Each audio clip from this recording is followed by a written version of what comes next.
हरिः ओम् श्रीगुरुभ्यो नमः। हरिः ओम् पार्थाय प्रतिबोधितां भगवता नारायणेन स्वयं व्यासेन प्रथितां पुराणमुनिना मध्ये महाभारतम् अद्वैतामृतवर्षिणीं भगवतीम् अष्टादशाध्यायिनीम्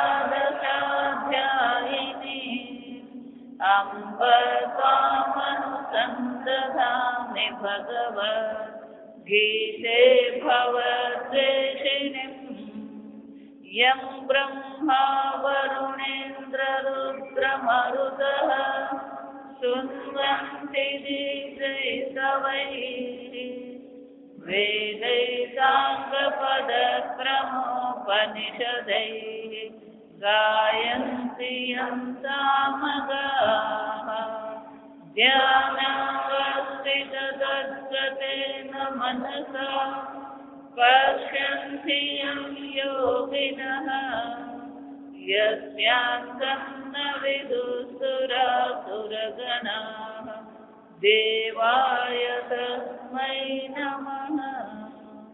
ॐ सहना भवतु सहनौ भुनक्तु सह वीर्यं करवावहै तेजस्विनावधीतमस्तु मा विद्विषावहै। ॐ शान्ति शान्ति शान्ति। अध्याय पहलो श्लोक 12। तस्य संजनयन् हर्षम् कुरुवृद्धः पितामहः सिंहनादं विनोद्योच्चैः शङ्खं दद्मौ प्रतापवान् ततः शङ्खश्च भैर्यश्च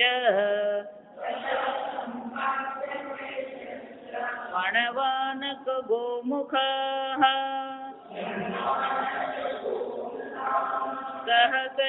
सहसैवाभ्यहन्यन्त सशब्दस्तु मूलोऽभवत् ततः श्वेतैर्हरैर्युक्ते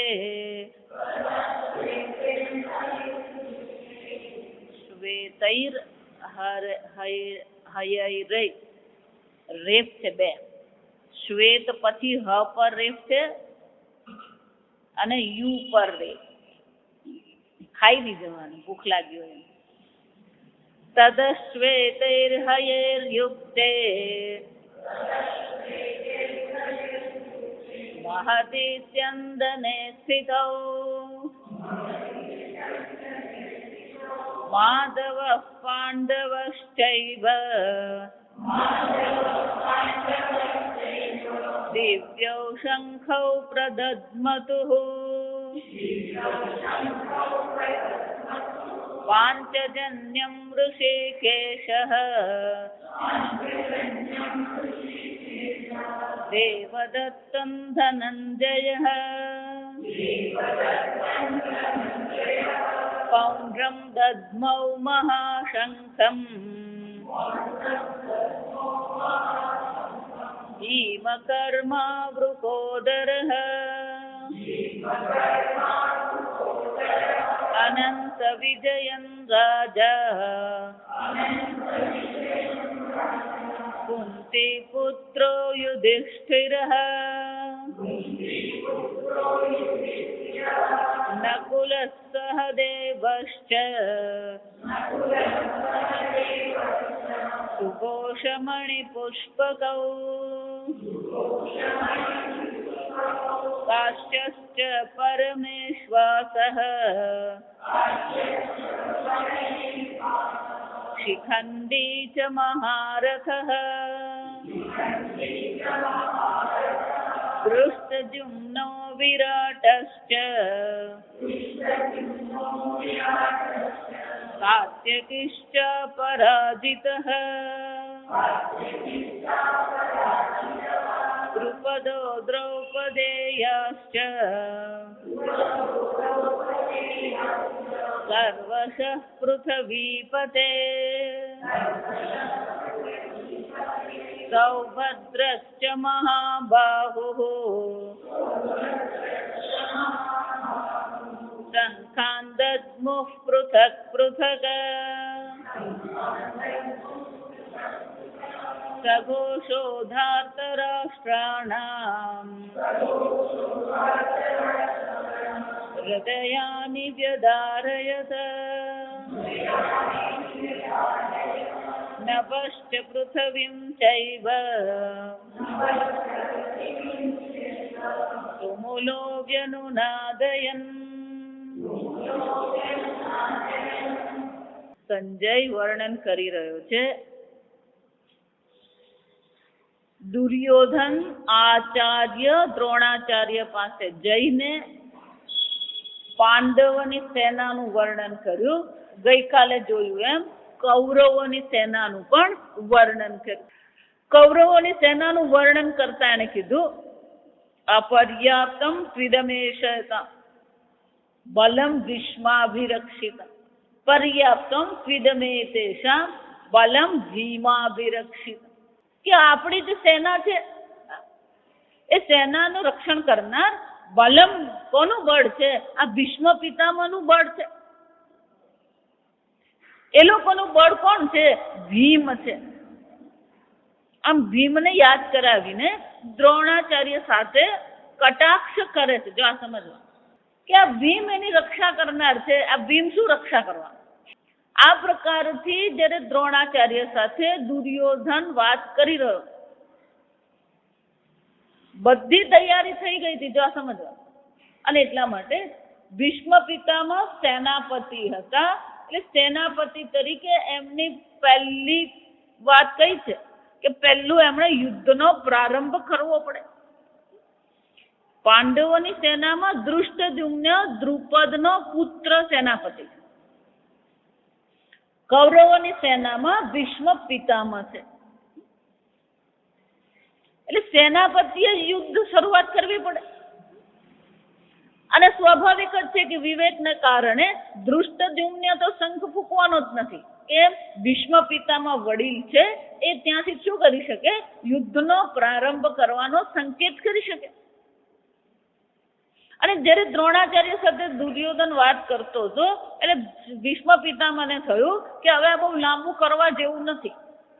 એટલે શું કર્યું? તસ્ય સંજનયન હર્ષમ કુરુ વૃદ્ધ પિતામહ. આ કોણ છે? કુરુ વૃદ્ધ. વૃદ્ધ એટલે ઘરડા એમ નહીં, વૃદ્ધ એટલે વડીલ. વૃદ્ધ એટલે શું છે? વડીલ. કુરુ વંશના વડીલ જે ભીષ્મ પિતામહ. પિતામહ એટલે દાદા. જો આ સમજ, પિતામહ એટલે કોણ છે? દાદા. માતામહ એટલે નાના. પિતામહી એટલે દાદી, માતામહી એટલે નાની. થોડાક સંસ્કૃત શબ્દ શીખવાના. કુરુ વંશના વડીલ જ છે એમ નહીં, એ કોણ છે? પિતામહ છે, બધાના દાદા છે. આપણે દાદા કહીએ એ દાદા નહીં લેવાનો પાછું. એટલું જ નહીં, સંજનયન. સંજનયન એટલે શું છે? હર્ષપૂર્વક. સર્વમાં યુદ્ધ કરવાનો એક ઉત્સાહ પ્રેરણા છે. ઉત્સાહને પ્રેરવા માટે નહીં, સંજયન. કેમ? યુદ્ધ કરવું સહેલું. જો આપણે બધી વાતો વાંચીએ ને એટલે આપણને એમ લાગે આમ યુદ્ધ કર્યું ને આમ યુદ્ધ કર્યું. એ યુદ્ધ કરવું સહેલું છે જ નહીં. કેમ? પેલો સામેવાળાને ધડ દઈને તલવારથી શું કરવાનું? કાપી જ નાખવાનો હોય. વિચારી જો, વિચાર કરવાનો નહીં. સામેવાળો માણસ છે ને બિચારો દુબળો પાતળો છે ને પાપડ તોડ, એ વિચાર કરવાનો હોય જ નહીં. આ શત્રુ પક્ષમાં છે, મારી સામે આવ્યો એટલે એને શું કરવાનું? પૂરો જ કરવાનો હોય. અઘરું છે, સમજો. એ જે સીમા પર રહે ને લડે ને એ લોકોને જ ખબર હોય એટલા માટે જ એ લોકોને વિશેષ પ્રકારથી શું કરવામાં, ટ્રેનિંગ આપવામાં આવે કે સામે પક્ષનો છે એને જોયો એટલે એને પહેલું તો શું કરવાનું, એને મારી જ નાખવાનું, મનુષ્યનો વધ કરવાનો જ છે ત્યાં. એટલા માટે જ આ મૃગ્યા કરતા, પહેલાના રાજાઓ મૃગ્યા કેમ કરતા હતા? બીજું કે પેલો શત્રુ જે છે એમ સામે છાતે ઊભો નથી રહેવાનો એટલે તીર લગાવ એમ ઊભો નથી રહેવાનો, એ પણ શું કરતો હોય, ગતિમાં હોય. એટલે મૃગ્યા કરે એટલે પેલું દોડતું હરણ હોય કે વરુ હોય તો એ દોડતું પ્રાણીને આપણે શું કરવાનું, એને મારવાનું છે. જેવી રીતે પેલો શત્રુ પણ ગતિમાં હોય એને મારવાનો છે ત્યાં.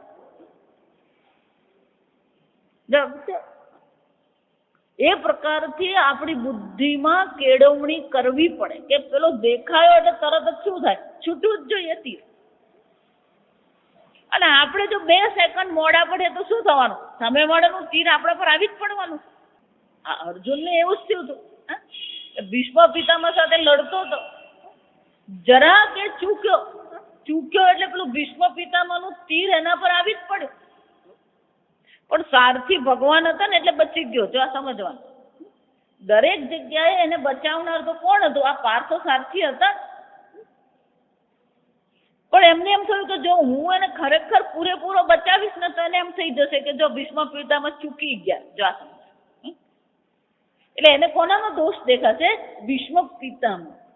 એટલે ભગવાને શું કર્યું, જરા અંગૂઠો દબાવીને રથ શું કર્યો, થોડોક નીચો કર્યો.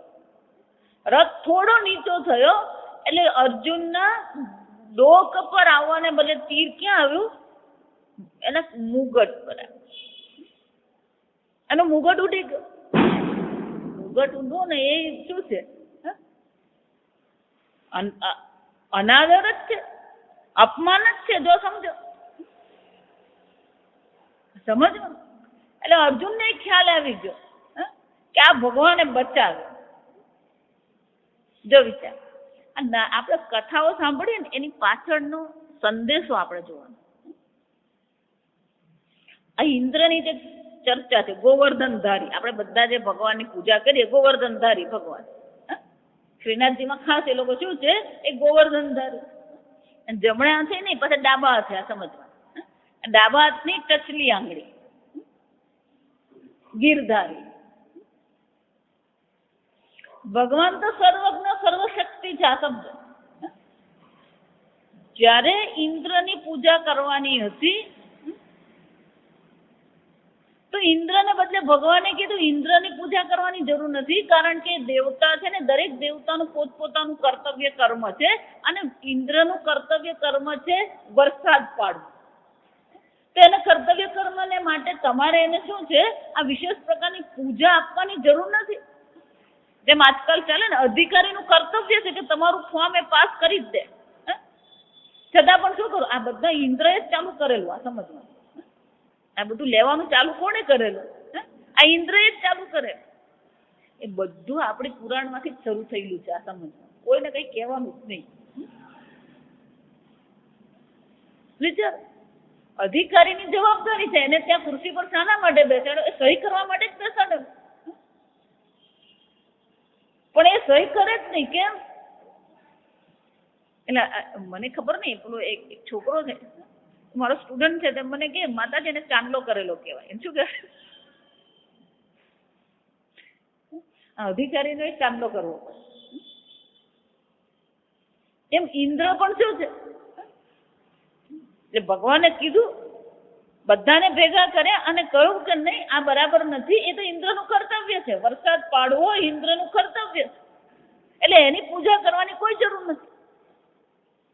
આપણે પૂજા કરવી તો કોની કરીએ, આ ગોવર્ધનની કરીએ. કેમ? એ ગાયની રક્ષા કરનાર છે, ગાયનું વર્ધન કરનાર છે. પહાડ હોય ને તો જ વરસાદ પડે. આ સમજવાનું, પહાડ નહીં હોય, આ હિમાલય છે ને એટલે આપણે ત્યાં વરસાદ પડે છે. જો અત્યારે હિમાલય નહીં હોત ને તો બધો વરસાદ ક્યાં પહોંચી ગયો, આપણને ખ્યાલ નથી. ભૌગોલિક રીતે જોઈએ તો આ હકીકત છે. એટલે ભગવાને કીધું કે આ ગોવર્ધનને કારણે વરસાદ પડી રહ્યો છે, આ ગોવર્ધન પર ઘાસ છે તો આપણી ગાયો ચરી રહી છે, તો આપણે પૂજા કોની કરીએ? આ ગોવર્ધનની કરીએ. એટલે એક ગોવાળિયો કે પણ આ ગોવર્ધનની પૂજા કરવાની, એને પૂજા શું કરો? એ તો પાડ છે. ના ના, એ પાડ નથી, એ જીવંત છે. આ પછી ગોવર્ધનની પૂજા કરી તો ભગવાન શું કર્યું? પેલો ગોવર્ધન બનીને બેસી ગયા. જા ઇન્દ્રને આવ્યો પ્રકોપ. 1 સપ્તાહ સુધી ઇન્દ્રએ શું કર્યું? વરસાદ પાડ્યો. જા બરાબર સમજ. ઇન્દ્રએ વરસાદ પાડ્યો અને ભગવાને સીધું જ જો કામ પતાવી દીધું હોત તો લોકોને ખબર પડતી કે આ ભગવાને કર્યું. હે, ઇન્દ્રને બોલાવીને ખખડાવીને કામ પતાવી દીધું હોત તો પતી ગયું.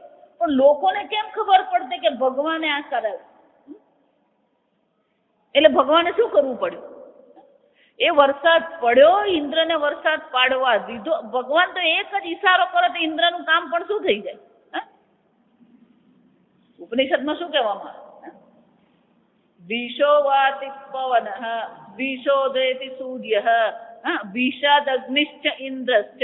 જેના ભયથી ઇન્દ્રને અગ્નિ પણ કામ કરી રહ્યા છે, જેના ભયથી વાયુ વહી રહ્યો છે, જેના ભયથી સૂર્ય ઉદય પામે છે. ભગવાન એક ઈશારો કરે તો ઇન્દ્રનું કામ પતી જાય. પણ લોકોને કેમ ખબર પડે? એટલે ભગવાને શું કરવું? પેલો ઇન્દ્રએ વરસાદ પાડ્યો, એનો પ્રકોપ થયો અને ભગવાને એમની ટચલી આંગળી પર શું કર્યું?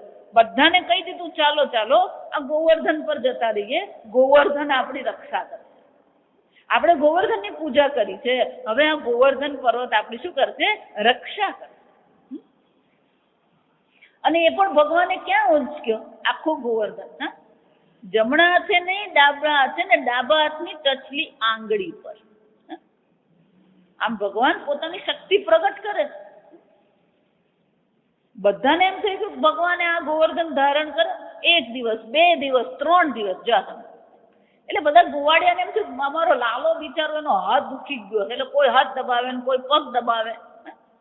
એટલે થોડાક મોટા જે હતા લોકો વડીલો કે લાલા એક કામ કર, તું તારી આંગળી ખસેડીને અમે બધા શું કરીએ છે?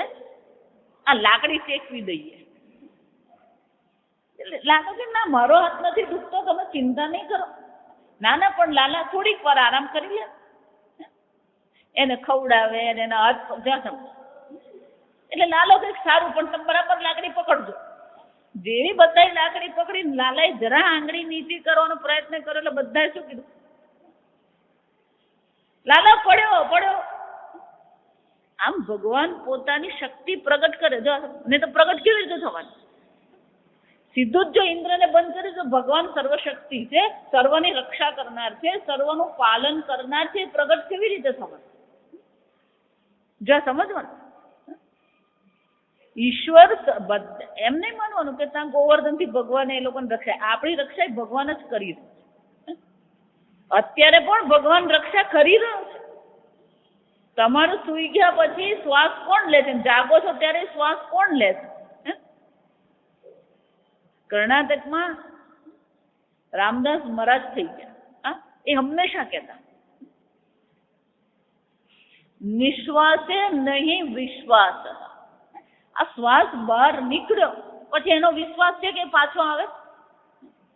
તમે જો શ્વાસ લેતા હોય તો તમે લેશો, પણ શ્વાસ તમે તો લેતા જ નથી. જો વિચાર,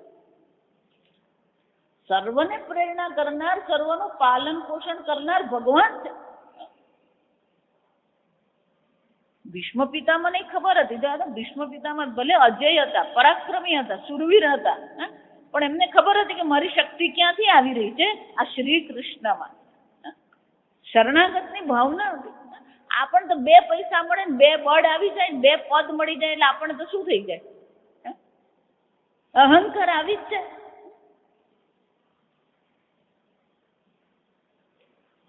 આ ભીષ્મ પિતામહ જો સમજ, અર્જુન ભીષ્મ પિતામહ સામે લડી શકે કે વિજય પામી શકે એવી અર્જુનની તાકાત જ નથી. આ સમજજો. પણ ઈશ્વરની કૃપાથી એ ભીષ્મ પિતામહને પણ શું કરી શકે? પરાજિત કરી શકે. ભગવાન શ્રી કૃષ્ણ નહીં હોત તો ભીષ્મ પિતામહ સામે ટકવું યુધિષ્ઠિર કે અર્જુનને શક્યતા નથી, અને યુધિષ્ઠિરને અર્જુન નહીં ટકી શકે તો બાકી કોઈનો તો વિચાર કરવાનો હોય જ નહીં. અને એ વખતે એવા અસ્ત્ર શસ્ત્રો હતા. મહાભારતનું યુદ્ધનું વર્ણન વાંચીએ તો આપણને ખબર પડે. એક તીર છોડે ને એમાંથી 10,000 તીર થઈ જાય. એક સાથે કેટલા મરે? એક સાથે 10,000 સૈનિક મરી જાય. પછી અગ્નિ બાણ હતા, અનેક પ્રકારના બાણ હતા. આવા એ ભીષ્મ પિતામાં કોણ હતા? કૌરવોના સેનાપતિ. અને દુર્યોધનને પૂર્ણ વિશ્વાસ કોને પર હતો? ભીષ્મ પિતા પર. એટલા માટે જ સેનાપતિ બનાવ્યો. પણ ભીષ્મ પિતામહે જોયું કે આ દુર્યોધન ગાડી પાટા પરથી ઉતારી રહ્યો છે. ગઈકાલે આપણે જોયું. એટલે તત્કાળ ગાડી પાછી પાટા પર લાવવા માટે ભીષ્મ પિતામહે શું કર્યું? સંજયન. કેમ? કારણ કે દુર્યોધન જે રીતે વર્ણન કરતો હતો ને એના પરથી એવું લાગે કે પાંડવો વધારે બળવાન છે અને કૌરવો પાસે બહુ કઈ શૂરવીરો છે જ ને. અને એટલા માટે ભીષ્મ પિતામહે જોયું કે આપણી સેનામાં જો સર્વમાં એક પ્રકારની પ્રેરણા ઉત્પન્ન કરવા, યુદ્ધ કરવાનો ઉત્સાહ ઉત્પન્ન કરવા માટે શું કરવું પડે? તસ્ય સંજનયન હર્ષમ કુરુ વૃદ્ધ પિતામહ સિંહનાદમ ઉચ્ચૈઃ. મોટા અવાજથી એમણે શું કર્યું? સિંહનાદ કર્યો, ગર્જના કરી. ગર્જના જ કરી એટલું નહીં, શંખમ દદ્મૌ પ્રતાપવાન. આવા એ પ્રતાપવાન પરાક્રમી મહારથી ભીષ્મ પિતામહે પોતાનો શંખ વગાડ્યો. દદ્મૌ એટલે કે વગાડ્યો જાત. પણ જ્યાં ભીષ્મ પિતાએ શંખ વગાડ્યો એટલે પહેલું કામ કોણે કર્યું? તત શંખાશ્ચ ભૈર્યશ્ચ પણવાનક ગોમુખાઃ સહસા એવ અભ્યહન્યંત સશબ્દસ્તુમૂલો અભવત. જ્યાં ભીષ્મ પિતામહે શંખ વગાડ્યો એટલે બાકીના બધાએ પણ શું કર્યું? પોતપોતાનો શંખ વગાડ્યો. કૌરવોની સેના એટલું જ નહીં, બધાની પાસે શંખ નહોતા. જો આ વિચાર, દરેક કાળમાં વિશેષ વ્યક્તિની ઓળખ જુદી જુદી હોય. આ સમજવા. અત્યારના કાળમાં આપણે જોઈએ તો વ્યક્તિની ઓળખ કઈ રીતે હોય? એનો બંગલો છે, એનો એપાર્ટમેન્ટ છે, કયા વિસ્તારમાં એનો બંગલો છે, કયા વિસ્તારમાં એ રહે છે, કેવા પ્રકારની ગાડી છે, કેવા પ્રકારનો એનો ધંધો છે, અથવા કેવી કંપનીમાં કામ કરે છે, અતુલમાં કામ કરે, LNTમાં કામ કરે. આ બધી એ વ્યક્તિની શું થાય? એક વિશેષતા, એની ઓળખ હોય જાતની. તો એ જમાનામાં એ કાળમાં યોદ્ધાઓની ઓળખ કેવી રીતે થતી? આ યુદ્ધો કેવો છે એની ઓળખ દે છે. એ 3 પ્રકારે થતી. આ સમજ. પહેલો તો દરેક યોદ્ધાનો પોતાનો શંખ હોય. અહીંયા બધાનું વર્ણન આવશે. વિચાર, એનો પોતાનો શંખ હોય. યુદ્ધ કરવા જાય ત્યારે જે શંખ વગાડે એ એકબીજાનો લઈને વગાડે નહીં. દરેક જણનો શું હોય? પોતાનો શંખ હોય. આજે લોકો બોલપેન રાખે નહીં. પેલો બાજુવાળાને બોલપેન, એટલે પણ બેંકમાં જાય છે બોલપેન લઈને જાય. પેલો બેંકમાં જાય પણ શું કરે? એ બોલપેન વગર જ ગયો હોય. સમજ? એટલું જ નહીં, દરેકનો વિશેષ પ્રકારનો રથ હતો. એ રથ પરથી પણ ખબર પડી જાય. આ અર્જુન આવ્યો, એના રથ પરથી પણ એની ઓળખ થઈ જાય. શંખ, રથ, જાત. એટલું જ નહીં, એ રથ પર પેલું ધ્વજ હોય, પતાકા જેને આપણે કહીએ. એ દૂરથી જ ખબર પડે કે આ રથ કોનો છે. પતાકા જો ને એટલે જ ખબર પડી જાય કોનો રથ છે. હા, આ દરેક યોદ્ધાની પોતાની રથથી, પેલી રથ પરની ધજાથી અને શંખથી એની શું થતી? ઓળખ થતી. એટલું જ નહીં, દરેકનું પોતાનું ધનુષ્ય હોય. જળ, પિનાક પાણી. શંકર ભગવાનને શું કહેવામાં આવે? પિનાક પાણી. આ અર્જુનના ધનુષ્યનું નામ શું હતું? ગાંડીવ. આમ પોતાનું ધનુષ્ય હોય, પોતાની ઓળખ છે. એટલે શંખ હોવો અને પછી શંખ વગાડવો એ પણ એક વિશેષતા છે. આપણને એમ લાગે શંખ વગાડ્યો જા સમજ, એમ નહીં. અહીંયા વર્ણન કેમ સંજય કર્યું? કારણ કે દરેકની પોતાની ઓળખ છે. દરેક યોદ્ધાની પાસે શંખ હોય એટલું જ નહીં. આજે બીજા નાના સૈનિકો હોય, એ સૈનિકો પાસે શંખ નહીં હોય તો એ લોકોની પાસે શું શું હોય? એટલે કે છે ભૈર્ય, એટલે નગારા હોય, ઢોલ હોય, મૃદંગ હોય. તત શંખાશ્ચ એટલે કે છે દરેક યોદ્ધાએ પોતપોતાના શંખ વગાડ્યા. એટલું જ નહીં, જે સૈનિકો હતા એમણે શું કર્યું? પણવાનક ગોમુખા રણસિંગુ ફૂક્યું. આપણે કહીએ ને આમ રણસિંગુ છે, મૃદંગ છે, ઢોલ છે, નગારા છે, આ બધું દરેક સૈનિકે પણ શું કર્યું? આ પ્રકારથી વગાડવાનું. સહસા એટલે અચાનક. જ્યાં ભીષ્મ પિતામહે શંખ વગાડ્યો, અચાનક બધાએ જ પોતાનું જે પોતાનું સાધન હતું એનાથી એ વગાડવાનું શરૂ કરી દીધું. પણ એને કારણે શું થયું? અભ્યહન્યંત શબ્દ તુમુલો અભવત. તુમુલ ભયંકર અવાજ થયો. આપણી લોકોની હાલત તો કેવી ખબર? ધારો કે કોઈ આપણે શાંતિથી બેસીને કંઈક કામ કરતા હોય, બાજુમાં ધડાક દઈને અવાજ થાય તો આપણે તો શું થઈએ? કોઈ બાજુ પેલો અવાજ કરે ને, કોઈ બોલાવે ને, તે પેલો આમ ધૂનમાં બેઠો હોય ને કોઈ બોલાવે તો પેલો શું થઈ જાય? ચમકી જાય. જો સમજ, એ અસાવધાનતા કહેવાય. એને શું કહેવામાં આવે? અસાવધાનતા. આપણી આસપાસના વાતાવરણ પ્રત્યે પણ આપણે કેવા હોવા જોઈએ? સાવધાન હોવા જોઈએ. એટલે કે છે કે જ્યાં શંખ વગાડ્યો બાકીના બધા તૈયાર થઈને જ બેઠા હતા, રાહ જોવાની. સહસા એટલે શું છે? અચાનક. કોઈ કઈ રાહ જોઈ જ નહીં પછી કરીએ. જ્યાં વગાડ્યો એટલે બધાએ શંખ ફૂંકી દીધું. બધાએ પોતપોતાની પાસે જે પણ સંગીતનું સાધન હતું, નગારા, ઢોલ, બધું વાગી ગયું અને બધો શબ્દ કેવો થયો? તુમુલ, એક મહાન ભયંકર અવાજ થયો. જા અહીંયા વર્ણન આટલું જ છે. સંજય આટલું જ વર્ણન કરે છે. આ સમજો, કૌરવોની સેનામાં આ 2 શ્લોકમાં એ વર્ણન કરે કે ભીષ્મ પિતામહે શંખ વગાડ્યો અને ભીષ્મ પિતાનો શંખ વાગતાની સાથે તત્કાળ જ બાકીના બધાએ પણ શું કર્યું? પોતપોતાનો શંખ વગાડ્યો. એક ભયંકર અવાજ શરૂ થયો. સંજય હવે કહે છે આ પાંડવોની સેનામાં શું થયું? આ વર્ણન બહુ મજાનું. તતઃ એટલે ત્યાર પછી. તતઃ શ્વેતૈઃ હયૈઃ યુક્તે. આગળ મેં કીધું દરેકના પોતાના રથની વિશેષતા હોય. ત્યાર પછી આ શ્વેત રંગના હયૈઃ એટલે સફેદ ઘોડાથી યુક્ત મહતી સ્યંદને સ્થિતો. મહાન રથમાં, સ્યંદન એટલે રથ, મહાન રથમાં સ્થિતો 2 જણા બેઠા હતા. સ્થિતો એટલે 2, દ્વિવચન. મહાન સફેદ રંગના રથમાં બેઠેલા બંને જણાઓ કોણ? માધવશ્ચ પાંડવશ્ચ. માધવ અને પાંડવ. માધવ એટલે જે લક્ષ્મીપતિ છે. જા સમજ. માધવ કોને કહેવાય? લક્ષ્મીપતિને માધવ કહેવાય. લક્ષ્મીને જે ધારણ કરે, લક્ષ્મીને ધારણ કરનાર છે. ભગવાન ક્યારેય લક્ષ્મીને અલગ રાખતા જ નથી. હંમેશા શું છે? વક્ષસ્થળ પર ભગવાન ધારણ કરીને બેઠા છે. એટલે કહું, એકલી લક્ષ્મી હોય ને તે ભાગી જાય. લક્ષ્મીને ઘરમાં રાખવી તો કોને રાખવાના? નારાયણને રાખ.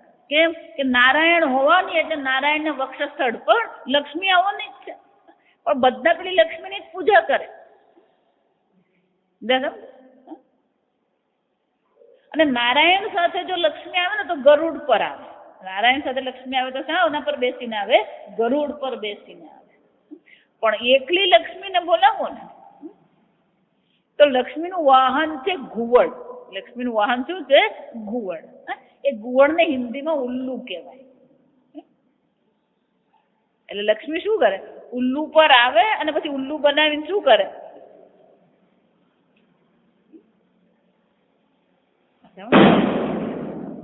માધવ. માધવ એટલે કોણ છે? લક્ષ્મીપતિ. સર્વ ઐશ્વર્ય ધારણ કરનાર છે માધવપતિ. આ લક્ષ્મી એટલે આપણને એમ ખણખણ થાય ને એક જ લક્ષ્મી દેખાય. આપણી તકલીફ જ આ છે. સમજ ખરેખર એક લક્ષ્મી નથી, અષ્ટલક્ષ્મી છે. લક્ષ્મી પણ શું છે? અષ્ટલક્ષ્મી છે. અષ્ટલક્ષ્મી એટલે આપણું આખું જીવન જ છે. તમારું સંપૂર્ણ જીવન આ 8 પ્રકારની લક્ષ્મી છે. આ સમજ.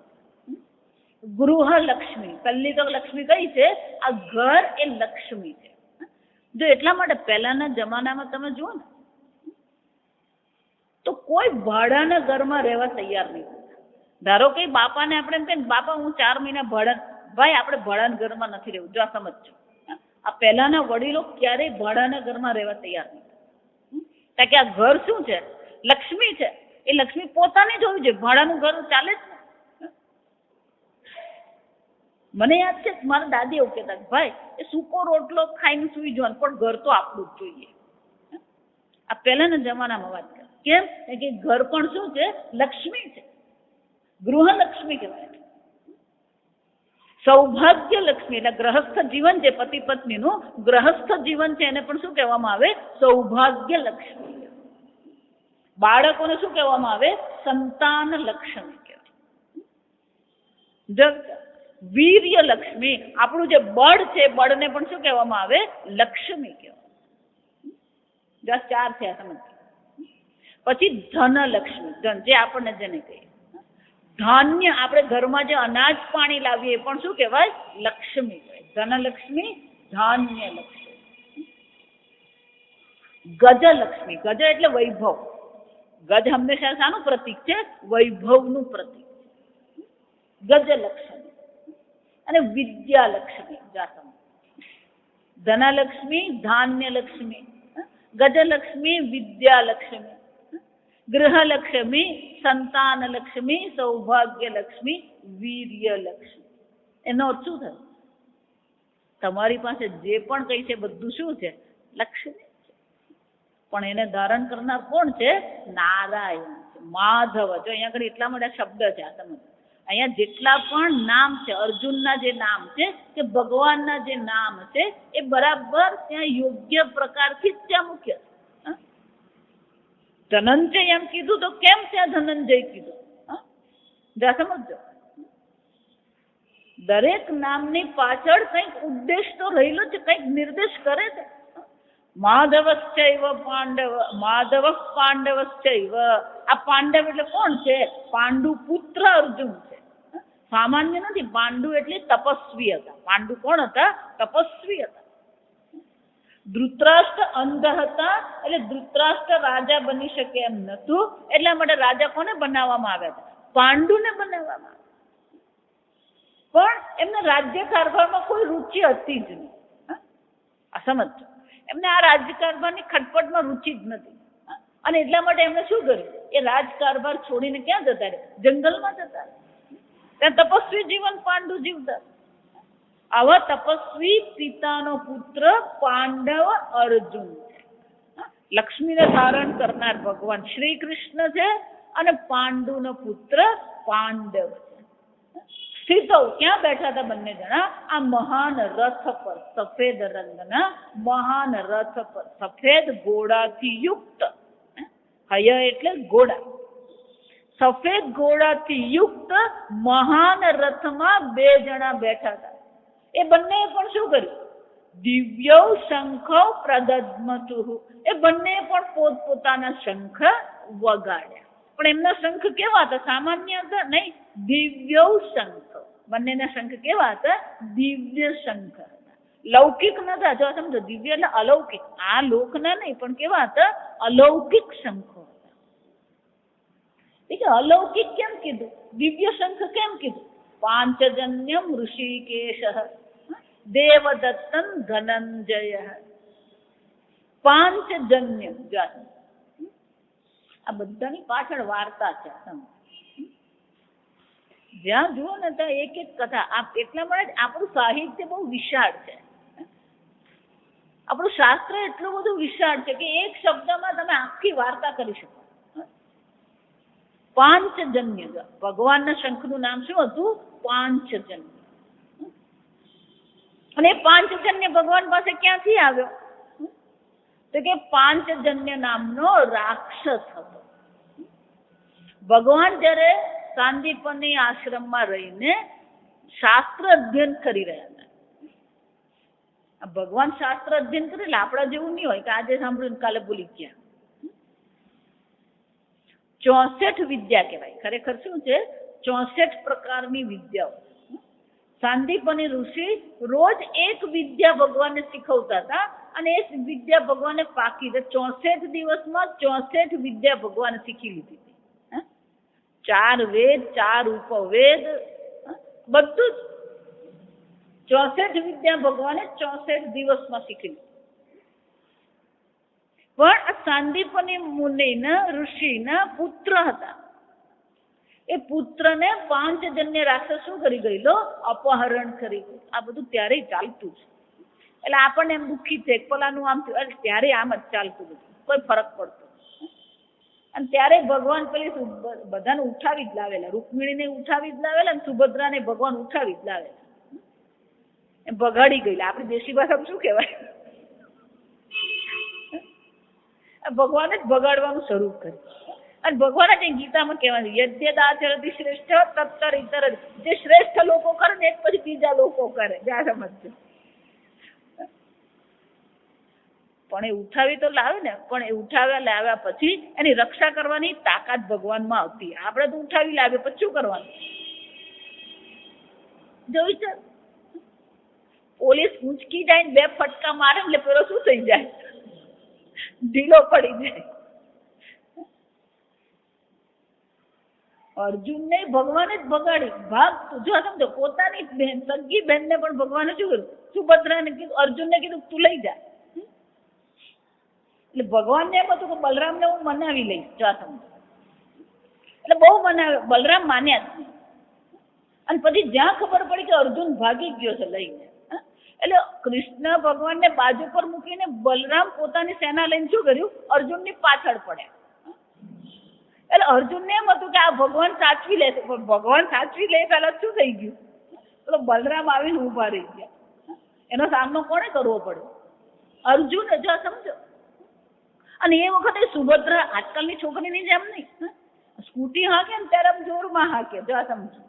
પણ એક્સિડન્ટ થાય ને ત્યારે પેલી એવી રડે ને, એટલે પેલો એક્સિડન્ટ કરવા વાળો છે વાંક એનો જોઈ. જો વિચારો, વાંક પેલી છોકરી નો જોઈ. પણ એક્સિડન્ટ થાય ને જોયું કે આપણે હવે ફસાઈ ગયા એટલે શું કરવાના? પેલા બોર આંસુથી રડવા માંડે. એટલે આજુબાજુ વાળા એમ જ થઈ ગયા, પેલા એમ ઠોક્યું. સુભદ્રા એ બોર આંખે રડવા વાળી નથી. આ સમજો. પહેલેથી જ ભગવાને સુભદ્રાને કહી દીધું કે રસ્તો તું જ સંભાળજે. જો સમજ, બલરામ સામે લડવું હોય અને સારથી સુભદ્રા, વિચાર તો કરો. સહેલું કામ હતું નહીં. સુભદ્રા બરાબર તાકાત વાળી, એ બોર આંસુ વાળી હતી જ નહીં. એને રથ સંભાળ્યો. અર્જુનને કીધું તું તારે ચલો, હું રથ સંભાળું. આ સમજ, ભગવાન બધું જ કરતા જ રહેતા હતા. ગુરુ પાસે ગયા તો બરાબર શિષ્ય બનીને રહે. ભાઈ તરીકે કરવાનું તો બરાબર ભાઈ તરીકેનો વેશ ભજવે. ગુરુ પાસે ગયા તો શિષ્ય તરીકે પણ શું છે, બધી જ સેવા કરતા. જંગલમાં લાકડા લેવાઈ જતા હતા, સેવા કરતા. 64 દિવસમાં 64 વિદ્યા શીખી લીધી અમે. જ્યાં વિદ્યા શીખી લીધી તો ગુરુ દક્ષિણા આપવી પડે. આ સમજો, દક્ષિણા વગરની વિદ્યા ક્યારેય ટકે નહીં. આ સમજો, વિદ્યા 3 પ્રકારે જ ટકે. વિચારીજો, શાસ્ત્રમાં લખ્યું કે વિદ્યા 3 પ્રકારથી પ્રાપ્ત થઈ શકે, અને પ્રાપ્ત વિદ્યા આ 3 પ્રકારથી હોય તો જ એ તમારી બુદ્ધિમાં ટકે, નહીં તો એ ગુમ થઈ જાય. સમજ, પહેલી વિદ્યા ખરેખર જો વિદ્યાનો જો શ્રેષ્ઠ શિષ્ય અથવા તો શ્રેષ્ઠ પ્રકારથી વિદ્યા પ્રાપ્ત કરવી હોય તો સેવા કરીને થાય. ગુરુની સેવા કરવા. સેવા કરવાની પછી બધું જ આવી જાય. સેવા એ વિદ્યા પ્રાપ્ત કરવાનું શ્રેષ્ઠ સાધન છે. બીજું છે કે તમે તમારી પાસે જે વિદ્યા છે એ વિદ્યા એને આપો, એની પાસે જે વિદ્યા છે એ શું કરે? એ તમને આપે. વિદ્યાના બદલામાં વિદ્યા. પણ વિદ્યાના બદલામાં વિદ્યા ત્યારે જ થાય કે આપણી પાસે કંઈક વિશેષો હોય. હે આ સમ આમ નળ રાજા એવું કર્યું. નળ રાજાને જ્યારે નહુષ બની ગયા, આ મહાભારતની કથા, ત્યારે નળ રાજા આ જુગટું રમવામાં, ચોપટમાં કુશળ હતા. નળ રાજાની વિશેષતા તમે વાંચો ને તો કલ્પનાની બહારની વસ્તુ છે. તો એમણે જયારે એ મુશ્કેલીમાં હતા, જંગલમાં હતા, ત્યારે એમણે શું કર્યું? પેલા બીજા રાજાને કીધું કે હું તને શ્રેષ્ઠ આ ચોપટ વિદ્યા શીખવીશ, તારી પાસે જે વિદ્યા છે તું મને આપ. નળ રાજા પક્ષીઓની વાણી પણ સમજી શકતા. નળ રાજા ગણિતમાં પણ બહુ કુશળ હતા. તો વિદ્યાના બદલામાં એમણે શું કર્યું? એમની પાસે ધન તો હતું નહીં, રાજ્યને બધું ગુમાવીને જંગલમાં હતા, એમની પાસે કશું નતું. એટલે રાજા પાસે જયારે માંગવા તો રાજા કે તું મને શું આપીશ? તો હું વિદ્યાના બદલામાં શું કરીશ? હું તને વિદ્યા આપીશ. અને મધ્યમ કોટીનો કહેવાય. આ વિદ્યા પ્રાપ્તિ કેવી છે? મધ્યમ કોટી. અને અધમ કોટીની વિદ્યા પ્રાપ્તિનું સાધન કયું છે? ધન આપીને કરવું. આજકાલ જે ચાલે છે ને એજ્યુકેશન, આ સમજ. ત્રણ પ્રકારે જ વિદ્યા પ્રાપ્ત છે: સેવાથી, વિદ્યાથી અને ધનથી. એટલે ભગવાને પણ 64 વિદ્યા ગુરુજી પાસે શીખી લીધી. ગુરુજી પાસે જઈને કહે છે કે મારે તમને દક્ષિણા આપવી છે, હું શું દક્ષિણા આપું? જ્યાં ભગવાને પ્રણામ કર્યા સાંદીપની મુનિને અને કીધું કે મારી પાસે દક્ષિણા માગો, એટલે સાંદીપનીના આંખમાંથી આંસુ પડવા માંડ્યા. કેમ? એ ઓળખતા હતા આ ભગવાન શ્રી કૃષ્ણ છે. જો આ સમજો, એમને ખબર હતી કે આ ભગવાન શ્રી કૃષ્ણ છે. એટલે સાંદીપની કીધું કે મને ખબર છે તમે કોણ છો, મારે તમારી પાસે કશું માંગવાનું હોય જ નહીં. તમે મને જે આપ્યું છે જ મારા જીવનમાં પૂરતું છે, મને કોઈ ઈચ્છા જ નથી, મને કોઈ દક્ષિણા નહીં. એટલે ભગવાન કહે કે નહીં નહીં, પરંપરાની પ્રાપ્તિ માટે પણ, શિષ્ટાચાર માટે પણ તમારે શું કરવું પડશે? દક્ષિણા તો લેવી જ પડશે. આ અવતાર મેં ધર્મની સ્થાપના માટે કર્યો છે, અને ધર્મની સ્થાપના માટે મેં અવતાર ધારણ કર્યો હોય તો એ ધર્મની પરંપરાની રક્ષા માટે પણ તમારે દક્ષિણા લેવી પડશે. સાંદીપની મુનિ કહે કે ભગવાન તમે 64 દિવસ મારા આશ્રમમાં રહ્યા, મારી પાસે વિદ્યા શીખ્યા, એ જ મારી કૃતકૃત્યતા છે. તમે મારા શિષ્ય બનીને રહ્યા ને, એ જ મારા જીવનની શું છે? કૃતકૃત્યતા. બીજું મારે શું જોઈએ? મારું જીવન સાર્થક થઈ ગયું, મારું વિદ્યા સાર્થક થઈ ગઈ. જો વિચાર, એમનો પુત્રનું અપહરણ 5 જણને કરી ગયો તો પણ માગ્યું નહીં શાંતિ. જો વિચાર. એટલે ભગવાનને થયું કે સાંદીપની નહીં માગશે, એટલે ઋષિ માતા પાસે ગયા. માં છે ને, માનું હૃદય નરમ હોય, એટલે માનું હૃદય ખબર ભગવાન. એટલે ભગવાન માં પાસે જઈને કહે છે કે માં, ગુરુજી તો કંઈ પણ લેવાનું ના પાડે છે, પણ તમે કંઈક માગી લો તો મારા હૃદયને શાંતિ થશે. જો સમજ, તમારા પર ઉપકાર કરવા માટે નહીં. ત્યારે કીધું કે દીકરા મને બીજું કંઈ નથી જોઈતું, આ મારો દીકરો પેલો ક્યાંક ખોવાઈ ગયો. એમને તો ખબર જ નથી કે 5 જણને રાક્ષસ લઈ ગયો. જા વિચાર કે મારો દીકરો ખોવાઈ ગયો છે, ક્યાંકથી તું લઈ આવે. એમને પણ ખબર હતી કે આ ભગવાન છે. એટલે કે દીકરો, તને તો ખબર જ હશે કે મારો દીકરો ક્યાં છે, તું મારો દીકરો મને લાવી દે. અને ભગવાનને જોયું કે કોણ છે? સમુદ્રમાં 5 જણને રાક્ષસ એ લઈ ગયો. ભગવાન ત્યાં ગયા, 5 જણની સાથે યુદ્ધ કર્યું. જો સમજો, ત્યારે ભગવાનની કઈ ઉંમર હતી નહીં. આ સમજવાનું. 11 વર્ષે ભગવાન મથુરા ગયા. ત્યાં ગયા અને પછી કીધું તમે રાજકુમાર છો, અને રાજકુમાર છો તો તમારે શું કરવું પડે? આશ્રમમાં જઈને શાસ્ત્ર અધ્યયન કરવું. જો વિચાર, આજે જ પેલા છોકરાને હોસ્ટેલમાં મૂકવાનું કે પેલી માં તો હું તો શું કરું? જો વિચાર, છોકરાને ભણાવો, શાસ્ત્રમાં લખ્યું જ છે 12 વર્ષ સુધી બાળક આપણી સાથે રહે, 13મે વર્ષે એને શું કરવાનું હોય? હું તો હંમેશા બધાને કહું કે છોકરાઓને ઘરની બહાર તો કાઢવાના. એટલે આપણે ઘરમાં રહીએ ને, આપણા દેશની આ મુશ્કેલી છે કે આપણે એને ઘરની બહાર કાઢતા જ નથી. અને એટલા માટે ઘર બહાર જગત કેવું છે, જગતના લોકો કેવા છે, જગતના લોકોમાં કેવી રીતે ગણતરી થતી હોય, આપણા બાળકોને ખબર જ નથી પડતી. કોઈ પ્રકારનું વ્યવહારિક જ્ઞાન આપણા બાળકોને મળતું જ નથી. કેમ વ્યવહાર કરવો, કેમ રહેવું. પેલો 25 વર્ષનો થાય તો એનો બાપ જ પેન્ટ પીસ લઈ આવતો, એને બાપ જ દરજીમાં પેન્ટ સીવડાવી આપતો. પોતાનું પેન્ટ પીસ ખરીદતા આવડતું નહીં હોય. એ 25 વર્ષનો થયો હોય કે થઈ હોય, બધું હરખું જ છે. એને જો એમ કહીએ કે જા ભાઈ રાતના પાથરવાની ચાદર લઈ આવજે, એ ચાદર લઈ આવવાનું? ચાદર તો બાજુએ શાક લેતા છોકરાઓને આવડતું નહીં. કોઈ વ્યવહારિક જ્ઞાન આપણે ત્યાં નહીં. કેમ? કારણ કે આપણે ઘરની બહાર કાઢતા જ નથી એ લોકો. અમેરિકામાં બહુ સરસ છે, પેલો 16 વર્ષનો થાય ને એટલે એને શું કરવાનું હોય? કમ્પલસરી 2 થી 4 કલાક નોકરી કરવાની છે ને. 16 વર્ષનો થયો ને એટલે એને નોકરી શરૂ જ કરવાની. અને નોકરી એટલે આવી આપણે જેવી પાકી નોકરી ને 2 કે 4 કલાકની નોકરી હોય. અને ત્યાં નિયમો છે કે આવા 16 થી 18 વર્ષના છોકરાઓને કેવા પ્રકારનું કામ આપણે કરાવી શકીએ. ત્યાં એક સેવા બહુ સરસ છે, આપણા દેશમાં ખરેખર શરૂ કરવા જોઈએ. આજે હોસ્પિટલો હોય ને, એમાં અમુક સિઝનમાં બહુ બધા પેશન્ટો હોય, પછી એ બધા પેશન્ટને હેન્ડલ કરવું બહુ અઘરું પડી જતું હોય. એટલે સ્કૂલમાં જ બાળકોને પ્રાથમિક સારવાર કેવી રીતે કરવાની હોય, દવા કેમ આપવાની, આ બધું શીખવવામાં આવતું હોય. પછી એ લોકો શું કરે કે વોલેન્ટિયર તરીકે ત્યાં આગળ જઈને હોસ્પિટલમાં શું કરે, નર્સને મદદ કરે.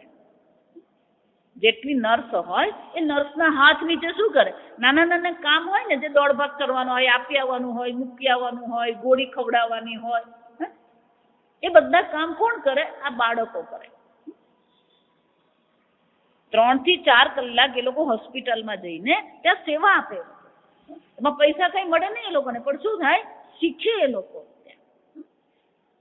એટલે ભગવાન ત્યાં 11 વર્ષના ગયા એટલે એમ નહીં તું તો 11 વર્ષે અમારી પાસે આવ્યો એટલે થોડાક દાડા અમારી સાથે રહે નહીં.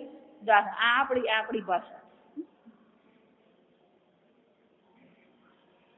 દેવકી ને વસુદેવ જેલમાં હતા, ભગવાને જઈને છોડાવ્યા. 11 વર્ષ સુધી પુત્ર સુખ એમને નતું,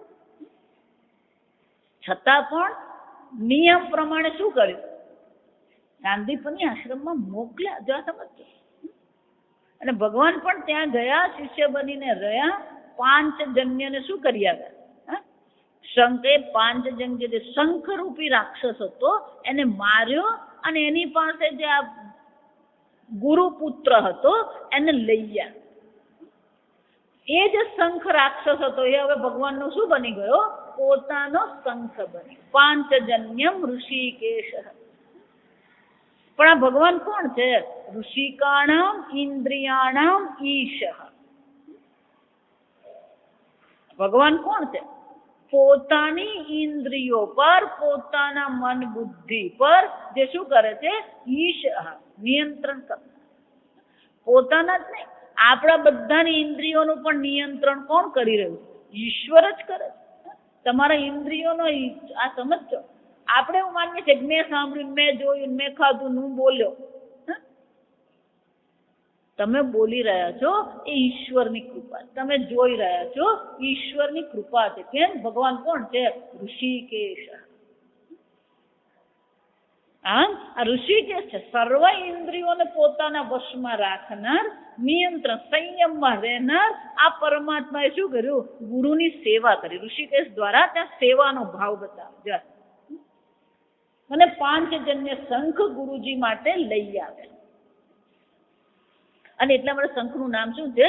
5 જન્યમ ઋષિકેશ દેવદત્તમ ધનંજય. આ ધનંજય એટલે અર્જુન. કે ધનંજય નામ કેમ પડ્યું? જ્યારે ભગવાન શાંતિ દૂત બનીને ગયા અને દુર્યોધન માન્યો નહીં, ત્યારે ભગવાને આવીને યુધિષ્ઠિરને કહી દીધું, યુધિષ્ઠિર યુદ્ધ કરવું જ પડશે. જા સમજ. તો યુદ્ધ કરવું જ પડવાનું એમ નક્કી થઈ ગયું. અને યુદ્ધ કરવું હોય તો પછી શું જોઈએ? આપણા જેવું ને, આપણા દેશ જેવું. પેલું યુદ્ધ કરવાનું હોય ને ત્યારે પેલો ઓર્ડર આપે. આ 1952 કે 53 ના આપણે આઝાદી મળી તરત ત્યાર પછી જે યુદ્ધ થયું, ચીન સાથે જે યુદ્ધ છે 62 આપણે કોઈ અમે તો શાંતિ પ્રિય છે. પેલા શાંતિ પ્રિય ને નામે કોઈ પ્રકારના આપણે શું કરે, યુદ્ધના સાધનો વસાવેલા છે. અને બ્રિટિશ લોકો આપણો આવડો મોટો દેશ અને આવડું નાનું પાકિસ્તાન, તોય બધા શસ્ત્રો શું કરેલા? 50%. પેલાની પાસે 50% ને આપણી પાસે. આજે સમજજો, આપણા નેતાઓની એટલી બધી મૂર્ખતા પ્રગટ થાય.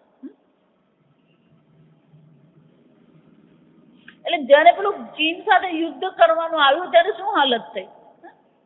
પેલા 15 ને 20 વર્ષ જૂના સાધનો આપણી પાસે હતા અને ચીન પાસે બધા નવા સાધનો. વિચાર,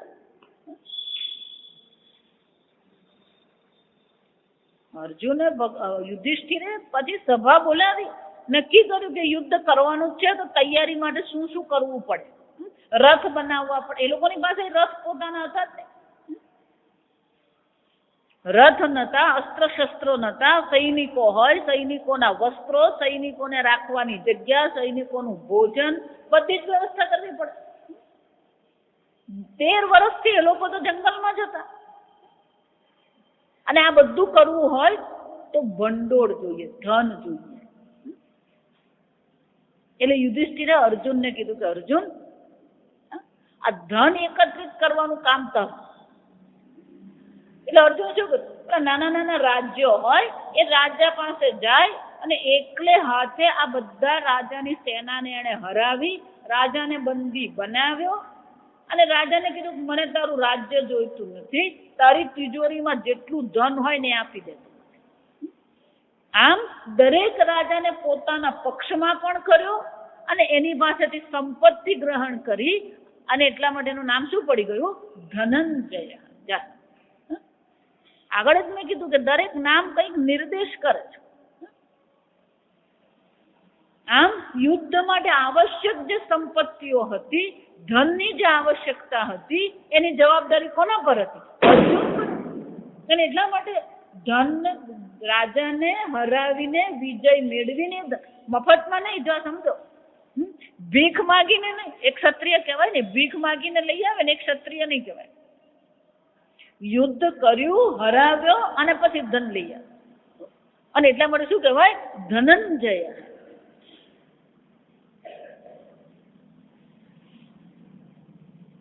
અને જયારે યુદ્ધ નક્કી થઈ ગયું અને અર્જુન કોણ? આ બધા સામાન્ય હતા ને, આ સમજવાનું.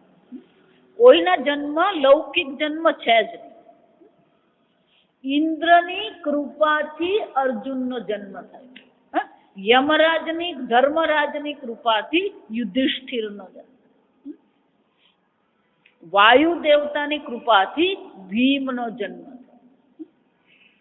એટલે અર્જુન કોનો પુત્ર ખરેખર? ઇન્દ્રનો પુત્ર થાય. જો સમજો, ઇન્દ્રની કૃપાથી એનો જન્મ થયો.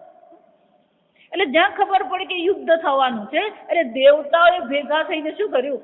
દેવદત્તમ ધનંજય. દેવતાઓએ એને આ અલૌકિક શંખ આપ્યો. મેં આગળ કીધું એને પદવી કહેવાય. જો સમજો, ઓળખ કહેવાય. દરેક શંખ વિશેષ પ્રકારનો શંખ હોવો એની શું છે? એક વિશેષ ઓળખ છે. એટલે દેવતાએ કીધું કે આ તો આપણા ઇન્દ્રનો પુત્ર છે, એ લોકોએ શંખ આપ્યો. અને એનો જે સફેદ ઘોડાનો રથ હતો એ કોણે આપેલો? ઇન્દ્રએ આપેલો. એ પણ દિવ્ય હતો. એનો રથ પણ એવો દિવ્ય હતો. ઇન્દ્રએ કીધું કે આ રથ હે હું તને આપું છું. આ રથની વિશેષતા એ છે, જ્યાં સુધી યુદ્ધ ચાલતું રહેશે ત્યાં સુધી આ એક ઘોડાને ધારો કે પણ કંઈક થયું તો આપોઆપ બીજો ઘોડો શું છે? ત્યાં હાજર થઈ જશે. અને આ યુદ્ધ માટે હું તને આપું. જો એટલા માટે આ યુદ્ધ થયું ને ત્યાં સુધી એની પાસે આ રથ હતો. અને એ રથની રક્ષા કોણ કરતા હતા? ભગવાન શ્રી કૃષ્ણ કરતા. જ્યાં યુદ્ધ પૂરું થઈ ગયું, પાંડવોનો વિજય થઈ ગયો, ત્યારે છેલ્લે દિવસે ભગવાને કીધું કે અર્જુન આજે તું પહેલા ઉતર. રોજ અર્જુન પહેલા ઉતરતો હતો. અર્જુનને શું કીધું? અર્જુન આજે તું પહેલા ઉતર. જ્યાં એ ઉતર્યો અને ભગવાને પગ ઉતાર્યો અને આખો રથ શું થઈ ગયો? બળીને ભસ્મ. આમ સંજય શું કે? પાંચજન્યમ ઋષિકેશ દેવદત્તન ધનંજય. આ વિશેષ કહીને એ ધૃતરાષ્ટ્રને કહી રહ્યો છે. આ સમજવાનું. આ કોને કહી રહ્યો છે? આપણને કહેતો નથી. આ કોને કહી રહ્યો છે? સંજય ધૃતરાષ્ટ્રને કહે છે. ગઈકાલે મેં કીધું ને આ બધા સંવાદ છે. આ યાદ રાખવાનું. જન્મજય અને સૂતજીનો સંવાદ છે. એની અંતર્ગત કોનો સંવાદ આવે? આ સંજય અને ધૃતરાષ્ટ્રનો સંવાદ આવે. એ સંજય અને ધૃતરાષ્ટ્રના સંવાદમાં શ્રી કૃષ્ણ અને અર્જુનનો સંવાદ આવશે. આ પુરાણોની વિશેષતા છે. સંવાદની અંદર સંવાદ, સંવાદની અંદર સંવાદ.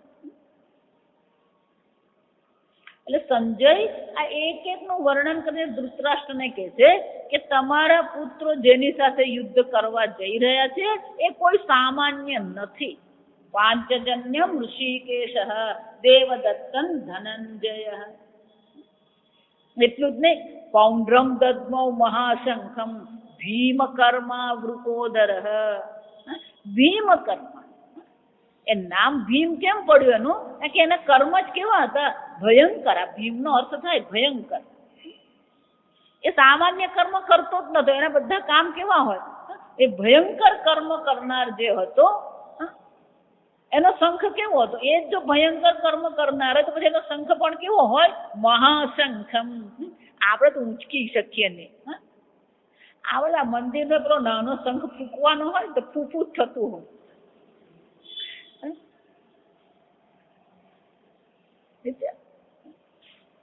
પણ ભીમ હતો એટલે પછી એનો શંખ પણ કેવો હોય? એના પ્રમાણમાં જ હોય. મહાશંખમ. જો સમજ, અહીંયા ભીમ માટેનો બહુ સરસ શબ્દ છે, વૃકોદર. આપણે સામાન્ય તેમ મને ભીમ એટલે પડછંદ મોટો. કોઈ રીતે પડછંદ નો તો સમજ છે. એ કેવો હતો? વૃકોદર. વૃક એટલે આપણું વરુ. આજકાલ તો લોકોને શિયાળ કોને કહેવાય ને, વરુ કોને કહેવાય ને, વાઘ કોને કહેવાય ને, પેલી જંગલી બિલાડી કે આપણને બધું હરખું જ લાગે. ત્યાં સુધી આ વરુ તમે જુઓ ને આખો દિવસ ખાખા કરતું હોય, પણ એનું પેટ કેવું હોય તો કે આમ અંદર હોય, જરાય એનું વજન વધતું નહીં હોય. એમ ભીમ પણ ખાવામાં જોરદાર હતા, પણ કેવા હતા? વૃક, જેના વરુ સમાન જેનું ઉદર છે. એનો અર્થ આપણા દુંદાળા ભગવાન જેવું નતું. જો તમે એનું પેટ તો કેવું હતું? આમ અંદર જ હતું. વૃકોદર. કેટલાક લોકોની જે જઠરાગ્નિ હોય ને એવી જ હોય. જઠરાગ્નિ એટલી પ્રદીપ્ત હોય કે જે ખાય બધું શું થઈ જાય? બળી જ જાય. અમારા આશ્રમમાં એવું હતું. મારા પછી જે કોર્સ થયો ને પ્રસ્થાનત્રય, એમાં એક બ્રહ્મચારી હતો ને એને એવું જ હતું. એવું સાંજે પેલું ઈડલી સંભાર હોય ને એટલે 15-20 ઈડલી ખાઈ જાય. એ 15-20 ઈડલી ખાય પછી દરેકના રૂમમાં જાય. જો તમને દરેક વિદ્યાર્થી પોતાના રૂમમાં કંઈક રાખે, કંઈક ભૂખ લાગી વચ્ચે તો ખાવા માટે. કોઈ બિસ્કીટ રાખે, કોઈ કેળા, દરેકની પોતાની રૂચિ પ્રમાણે કંઈક હોય. આપણો આશ્રમ કોયમ્બતુરથી બહાર જંગલમાં 42 કિલોમીટર દૂર છે. એટલે આજુબાજુ કોઈ દુકાન મળે નહીં. એટલે એક નાની દુકાન આપણે આશ્રમમાં રાખી છે. એમાં બધી જ વસ્તુ, પેલી શેમ્પુ મળે, સાબુ મળે, નોટબુક મળે, બોલ પેન મળે. અને ટક શોપ કહેવાય. અંગ્રેજીમાં એને ટક શોપ કહેવાય. એ પરચુરણ વસ્તુઓ મળે ને એને ટક શોપ. એટલે પછી દરેક જણ ટક શોપ માંથી શું કરે? જેવી બિસ્કીટ ભાવતી હોય કે પછી પોટેટો ચિપ્સ કંઈક લાવે.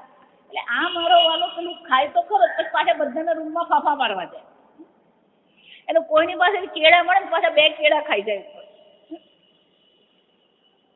એટલે અમારા આચાર્ય ત્યાં હતા ને, પછી આચાર્ય એટલે તું એમ કે આ બધું કેમનું પચાય?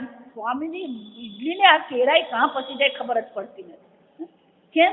એ જઠરાગ્નિ એવી હોય કેટલાક ખાય ખૂબ પણ તમને શરીર પર બિલકુલ દેખાય નહીં. એમાં ભીમપોળ કોણ હતો? વૃકોદર. એટલે બધા મજાની વાર્તા છે, સમજ. પૌંડ્રમ દદ્મો મહાશંખમ ભીમ કર્મ વૃકોદર. એટલું જ ને, રાજા કુંતી પુત્ર. સમજો સંજય આગળ કીધું એને રાજા વચનમ અબ્રવીત એવું કીધું. દ્રોણાચાર્ય આચાર્યમ ઉપસંગમ્ય. આ દ્રોણાચાર્ય પાસે જઈને રાજા દુર્યોધને શું કર્યું? આ વાત કરી. આમ આ કીધું ખરું, પણ અહીંયા પાછું શું કે છે? રાજા કુંતી પુત્ર. કે ભલે તમારો પુત્ર અત્યારે રાજા હોય પણ ખરેખર રાજા તો કોણ છે? યુધિષ્ઠિર. કેમ? 12 વર્ષનો વનવાસ, 1 વર્ષનો અજ્ઞાતવાસ પછી રાજા કોણ હતો? યુધિષ્ઠિર. કાયદાકીય દ્રષ્ટિએ તો રાજા અત્યારે કોણ છે? યુધિષ્ઠિર છે. દુર્યોધન છોડવા તૈયાર નથી, વસ્તુ જુદી છે. જ્યાં સમજો ભગવાને એ જ કીધું કે યુધિષ્ઠિર તમે રાજા છો અને રાજા તરીકે સિંહાસન પ્રાપ્ત કરવું એ તમારું શું છે? કર્તવ્ય. યુધિષ્ઠિર બિલકુલ તૈયાર નતા યુદ્ધ માટે, સમજો. પણ જ્યારે ભગવાને સમજાવ્યું કે જો હવે તો રાજા તમે છો તો રાજ્ય કરવું પણ તમારું કર્તવ્ય છે, અને કોઈ જો એ અધર્મથી તમારું સિંહાસન કોઈ લઈ લીધું હોય તો એને પાછું મેળવવું પણ રાજાનું શું કહેવાય? કર્તવ્ય. આમ યુધિષ્ઠિર યુદ્ધ કરતા હતા, પણ કોને માટે કરતા હતા? કર્તવ્ય બુદ્ધિથી યુદ્ધ કરતા. અને એટલે એ સંજય કે છે રાજા છે, અને કોણ છે? કુંતી પુત્ર છે. કુંતી પુત્ર રાજા અનંત વિજયમ યુધિષ્ઠિર. આ યુધિષ્ઠિર, યુદ્ધિ એટલે યુદ્ધમાં, સ્થિર એટલે શું છે? જે યુદ્ધમાં પણ સ્થિર રહી શકે.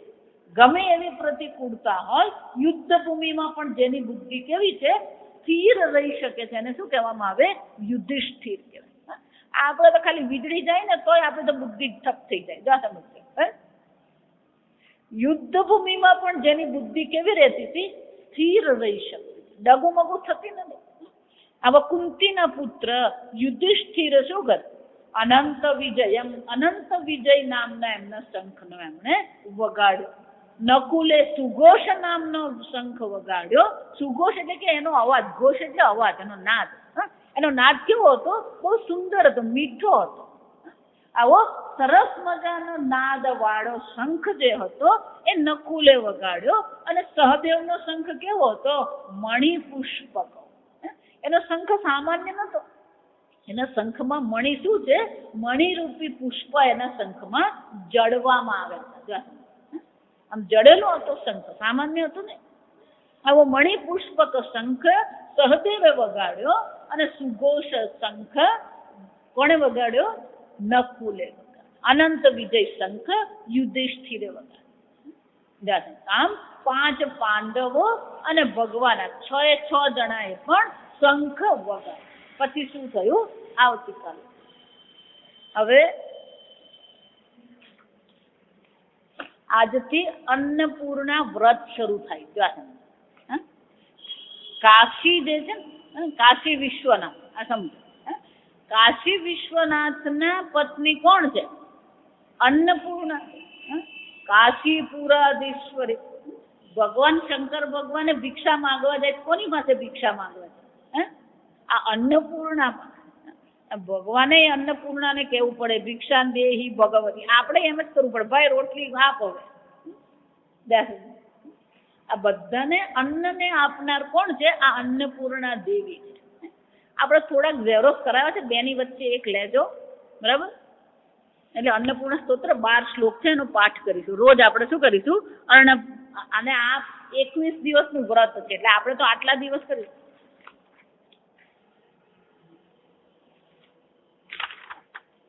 પછી બાકીના દિવસોમાં તમે ઘરે રોજ શું કરજો? આ પાઠ કરજો. આજકાલને તો અન્નપૂર્ણા સ્તોત્રનો પાઠ કરવાની જરૂર જ છે. તો આ સમજો.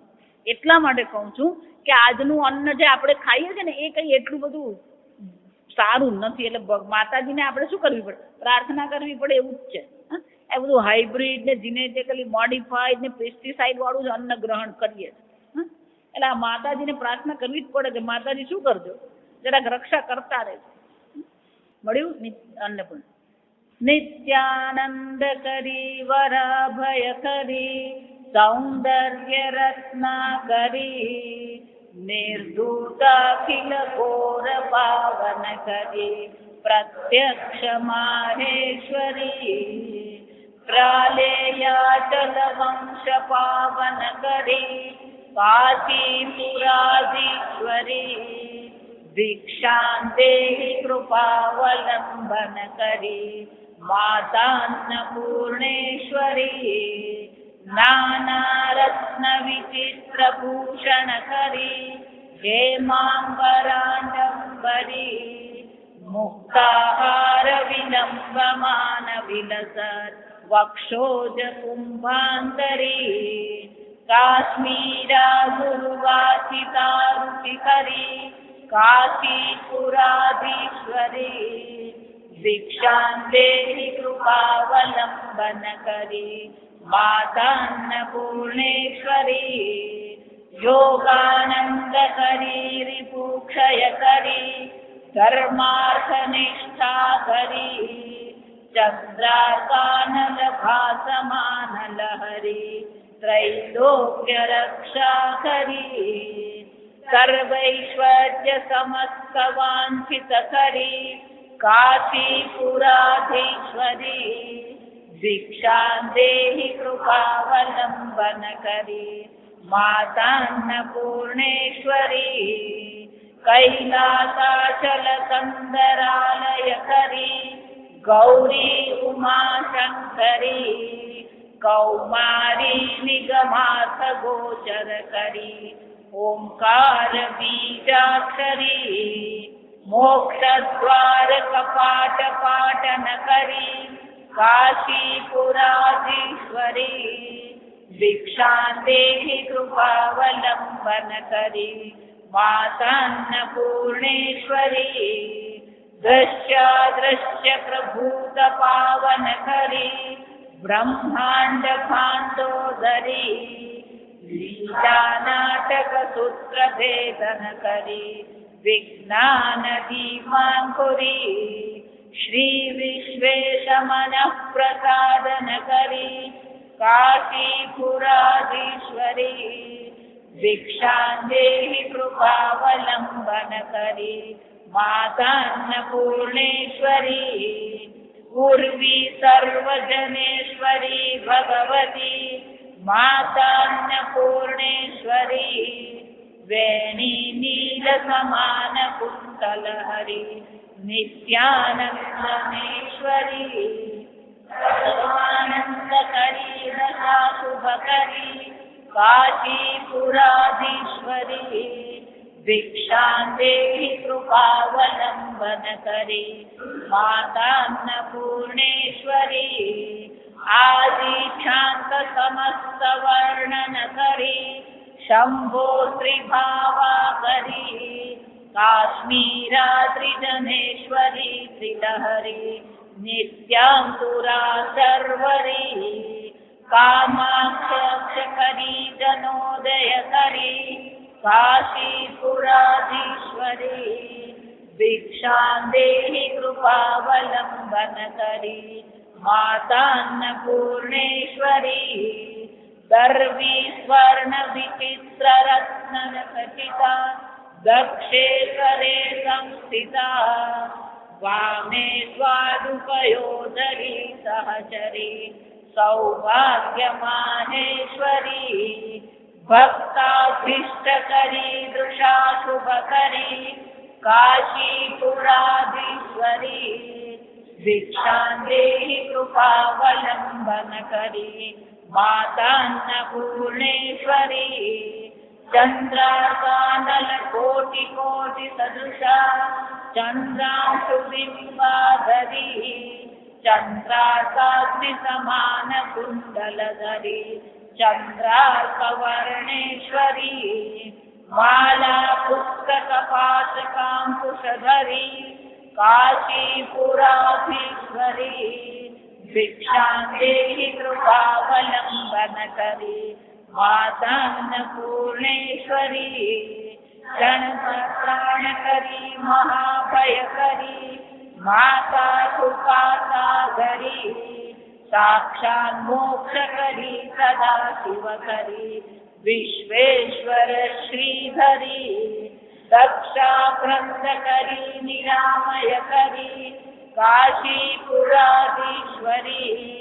भिक्षां देहि कृपावलम्बनकरी माता अन्नपूर्णे सदा पूर्णे शंकर प्राणवल्लभे ज्ञानवैराग्यसिद्ध्यर्थं भिक्षां देहि च पार्वती माता च पार्वती देवी पिता देवो महेश्वरः बान्धवा शिवभक्ताश्च स्वदेशो भुवनत्रयम् स्वदेशो भुवनत्रयम्।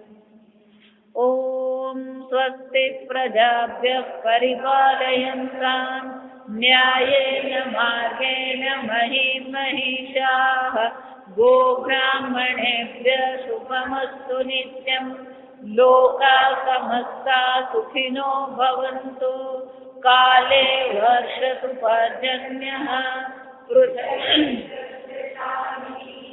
देशोऽयं क्षोभरहितः ब्राह्मणाः सन्तु निर्भयाः। ॐ सर्वेषां स्वस्तिर्भवतु सर्वेषां शान्तिर्भवतु सर्वेषां पूर्णं भवतु सर्वेषां मङ्गलं भवतु सर्वे भवन्तु सुखिनः सर्वे सन्तु निरामयाः सर्वे भद्राणि पश्यन्तु मा कश्चित् दुःखभाग् भवेत् असतो मा सद्गमय तमसो मा ज्योतिर्गमय मृत्योर्मा अमृतङ्गमय। ॐ पूर्णमदः पूर्णमिदं पूर्णात् पूर्णमुदच्यते पूर्णस्य पूर्णमादाय पूर्णमेवावशिष्यते। ॐ शान्ति शान्ति शान्तिः। हरिः ॐ श्री गुरुभ्यो नमः। हरिः ॐ।